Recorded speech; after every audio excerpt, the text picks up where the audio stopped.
ცივილიზაცია და ცივილიზებულობა, რომელზედაც ჩვენ ლაპარაკობდით ბოლო წლების განმავლობაში, მათ შორის არა მხოლოდ ხელისუფლების ოფიციალური რიტორიკას გულისხმობთ, არამედ ჩვენც ჰქონდა ამისი გაცდა, რომ არის ძალიან დიდი პროგრესი, გარეგნული პროგრესი, რემონტდება, ფასადები იცვლება, გზები დაიგო, 3 საათში ჩამოვედით თბილისიდან ქუთაისში, ანუ ეს უკვე გარკვეული წარმატება, ტექნიკა ვითარდება და ასე შემდეგ, გვაქვს ტელეკომუნიკაციის ახალი საშუალებები და ფორმები, მაგრამ შინაგანად, როგორც დავინახეთ, ფაქტობრივად აღმოჩნდით ისეთივე ველურები და არაადამიანური სისასტიკეების ჩამდენი და შემთხვევითი არ არის რომ პირველი პირის მრავალობით რიცხვში ვლაპარაკობ, რამდენადაც როგორც აღმოჩნდით ჩვენ ეს ყველამ ვიცოდით. ვიცოდით ჭორის დონეზე, ვიცოდით მონაყოლის დონეზე, ვიცოდით რომ ციხეებში ადამიანებს აწამებდნენ და ამ ინფორმაციას ვიღებდით ზუსტად ისე, როგორც შეიძლება რაღაცა კურიერს ან რომელიმე საინფორმაციო გამოშვებას მოამბეს უსმენთ და ან Facebook-ზე რომელიღაცა პოსტს ვკითხულობთ და ზოგჯერ ავღელდებით, ზოგჯერ არ ავღელდებით. ანუ ეს ძალიან ჩვეულებრივი მოვლენა არის. აი ჩვენი გულგრილობა გამოიწვია ალბათ რაღაცნაირად შეიძლება აი ამ გარეგნულმა ფაქტორებმა ძალიან იმოქმედა და თქვათ იგივე ტექნიკურმა პროგრესმა, რომლითაც სარგებლობთ და რომლითაც ვტკბებით, რაც ძალიან კარგი და სასარგებლო, მაგრამ ეს არანაირად არ უშლის ხელს, ისევე როგორც თქვათ 30-იანი წლების გერმანიაში ან ევროპაში ზოგადად ის უზარმაზარი ტექნიკური პროგრესი ხელს არ უშლიდა ადამიანებს იმისთვის, რომ რაღაცა არაადამიანური და წარმოუდგენელი სისასტიკეები ჩაედინათ. ერთ-ერთი თანამედროვე თეორეტიკოსის სიტყვები იყო, რომ დღევანდელ დღეს ადამიანს რომ გააგებინო რამე 7 ტონით არ უნდა ელაპარაკო, უნდა მუშტები აბრახუნო მაგიდაზე. რომ ყურადღება მოგაქციო. აი დაახლოებით ეს ვიდეოების ნახვას ალბათ ეს ეფექტი ჰქონდა, რომ ვიღაცა მუშტები დაგვიბრახუნა. და დაგვანახა ის, რაშიც ჩვენ მონაწილეობდით, ჩვენი დუმილი, ჩვენი პასუხობით, ვიცი, გაგონილი მაქვს, მაგრამ მე რა მოხდა. და მართალი გითხრათ, არც მაინც და მაინც დარწმუნებული არ ვარ ეს ამბები რომ ჩაივლის, რა რეაქცია გვექნება. ყველას გვექნება ეს გაგონილი და მოსმენილი არა, იმიტომ რომ ყველა მედიიდან სხვადასხვა პარტიების წარმომადგენლები, რელიგიური ორგანიზაციების წარმომადგენლები და ასე შემდეგ ხელმძღვანელობენ სწორედ ამ ლოგიკით, რომ სხვისი უმცირესობის უფლება არ უნდა იყოს ჩემი უფლებების შეზღუდვის ხარჯზე დაცული და რას ნიშნავს ჩემი უფლებების შეზღუდვა? ანუ თუ აქ ვიმყოფებით უმეტესობა მართლმადიდებელი ეთნიკურად ქართველები და ასე შემდეგ, ვინც არ არის მართლმადიდებელი და ეთნიკურად ქართველი, ის თუ გამითანაბრდა მე, ამით ილახება ჩემი უფლება.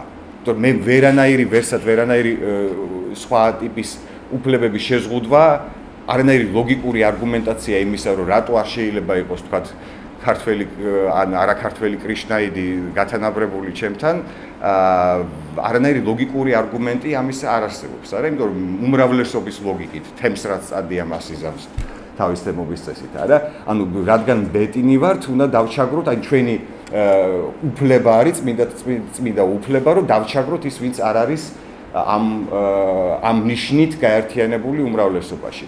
და მთელი ქსენოფობია, რომელიც განსაკუთრებით გააქტიურდა წინასაარჩევნო კამპანიის დროს. კიდევ არის აი ამის უკან რაც შეიძლება იმალებოდეს ამგვარი ქსენოფობიის და ფობიის ამ შემთხვევაში თავისი პირველადი მნიშვნელობით შიშით გვეშინია უცხოს შემოსვლა, უცხო მოდის, უცხო ელემენტით, იმიტომ რომ რას უპირისპირებ, არა, ეს დაპირისპირებაზე თუ მივიდა. ანუ შიში იმისა, რომ ვიღაცა თავის კულტურულად შთანთქავს. ანუ მე არ მაქვს რწმენა საკუთარი კულტურული სრულფასოვნების. იმიტომ თუ ადამიანი ინდივიდუალურ დონეზე რო ავიღოთ, არა, თუ ადამიანს არ აქვს ეს ამგვარი რაღაც არასრულფასოვნების განცდა თუ აქვს, მაშინ აქვს, არა, ამის შიში რომ ვიღაცა მას დაჯაბნის და რაღაცას უზამს და გადააგვარებს და გარკვნის და ასე შემდეგ. თავისთავად ესეთი ცნებები, როგორც არის გადაგვარება და გარკვნა, ესე ძალიან საეჭვო ტერმინებია. თუმცა ესეც ამაშიც გარკვეული ტრადიციული ან ქსენოფობიის ტრადიციები შეიძლება დავინახოთ. 90-იან წლებში მახსოვს იყო რომ აი ევროპა და ამერიკა მოდის და გვყნის აქ იყო წმინდად ესეთი სექსუალური შინაარსის გარყვნილებებზე ლაპარაკი, რომ ევროპა და ამერიკა გვიგდებს გარყვნილებას, სექსუალურ გარყვნილებებს, სექსუალურ პერვერსიებს, ჰომოსექსუალობას და ასე შემდეგ. და მაშინ მახსოვს დავინტერესდი, აი, საიდან გაჩნდა და მართლა იმ 90-იანი წლების გამონაგონი იყო თუ ცოტა უფრო ადრეც არსებობდა. და ჩავუყევი, სადამდე შეიძლება ჩასვლა და აღმოვაჩინე, რომ და ძალიან მარტივია ამას აღმოჩენა, მე არაფერი აღმომიჩენე, უბრალოდ წავიკითხე რაღაცეები, რომ ზუსტად ეგრე იყო მე-19 საუკუნეშიც, ასევე იყო მე-18 საუკუნეშიც, აი უფრო ღრმად თუ ჩავალთ, ეს არის მე-12 საუკუნის დასაწყისში რუსულ-უგრისის კრების საეკლესიო კრების ძეგლის დებაში არის, რომ თურქებმა შემოგვიგდეს მამათმავლობა, მერე არის რომ მანამდე არის რომ ბიზანტიელებმა შემოგვიგდეს, მანამდე არის რომ სომხებმა შემოგვიგდეს, მერე არის რომ არაბებმა შემოგვიგდეს, ყოველთვის ვიღაცა რაღაცებს გვიგდებს. და არა და უწყვეტად არსებობს ყველაფერი საქართველოში, მაგრამ ყოველთვის ვიღაცა გვიგდებს. ანუ ჩვენ რაღაცნაირად ესეთი უმანკოები ვართ და ვერ ვიგერიებთ ამ შემოგდებულებს და გაუთავებელი რაღაცა შეთქმულების თეორიები. და ეს აი ზოგადად მიმაჩნია, რომ ზოგადად კონსერვატორულობა ან ტრადიციონალიზმი ძალიან ახლო კავშირში არის იმ ფსიქოლოგიურ მოვლენასთან, თუ ფსიქოპათოლოგიურ ფენომენთან, რასაც პარანოია ქვია. უშინგიანოდიასთან ქონდა კიდე ესეთი ღია საუბარიც, მისი თეზა იყო ასეთი, რომ როგორ შეგიძლია დაკრიტიკოთ როდესაც აკრიტიკებთ უბრალოდ ძალადობას, ამით აკრიტიკებთ ადამიანის ბუნებრივ მდგომარეობას, ამდენადაც ადამიანის ბუნებაში ჩადებული არის ძალადობისაკენ ტოლვა. კი. და ნუ ეხა მე რა, ანუ თუ ავიღებთ ცივილიზებულობის პარადიგმას, მაშინ ცივილიზებულობა გულისხმობს სწორედ გარკვეულწილად ამ ერთი ესეც არ არის, ეს ერთმნიშვნელოვანი დებულება, რომ ადამიანი ბუნებით მოძალადეა.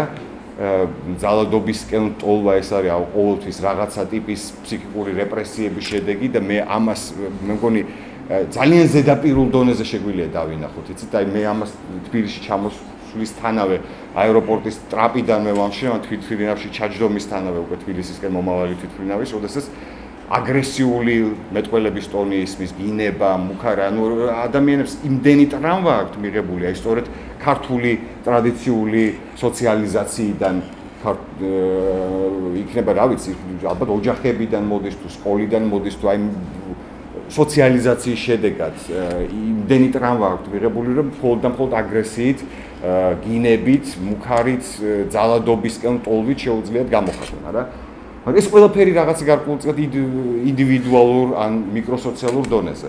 მაგრამ როდესაც უკვე სახელმწიფო ქმნის იმგვარ სისტემას, რომელიც თავისთავად ხდება მოძალადე, აი ეს განსასხვავებელია. და როდესაც სახელმწიფო გადადის ამგვარი შანტაჟის პოლიტიკაზე და ძალადობს ის საკუთარ მოსახლეობაზე, საკუთარ მოქალაქეებზე, ანუ აი ესეთი სიმახინჯეები, როდესაც შეიქმნა, სწორედ აი ცივილიზებული ცივილიზაციის შემომტანი პოლიტიკური ძალის მიერ, ასეთ შემთხვევაში უკვე თავად ცივილიზებულობის ფაქტორი დგება ეჭქვეშ.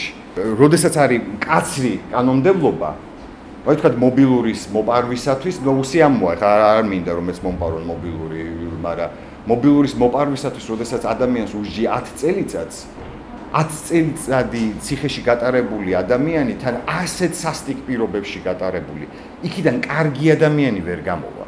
ქართულმა პოლიტიკურმა პარტიებმა გადაწყვიტეს რატომღაც, რომ ქართველები, ქართული საზოგადოება უნდა იყოს ფაშისტი, მიდრეკილი ფაშიზმისაკენ, რომ ჩვენ ქართველებს ყველა არაქართველი, ყველა არამართლმადიდებელი, ყველა არაჰეტეროსექსუალი უნდა გძულდეს. და კარგია თუ ვეწევით იმის პროპაგანდას, რომ ყველა განსხვავებული მოვსპოთ, გავანადგუროთ, მათი უფლებები აღვლაგმოთ, გამდევნოთ საქართველოსთან და ასე შემდეგ. ეს არის ქართველი პოლიტიკოსების პათოლოგიური მსოფლმხედველობის, პათოლოგიური ფსიქიკის შედეგი.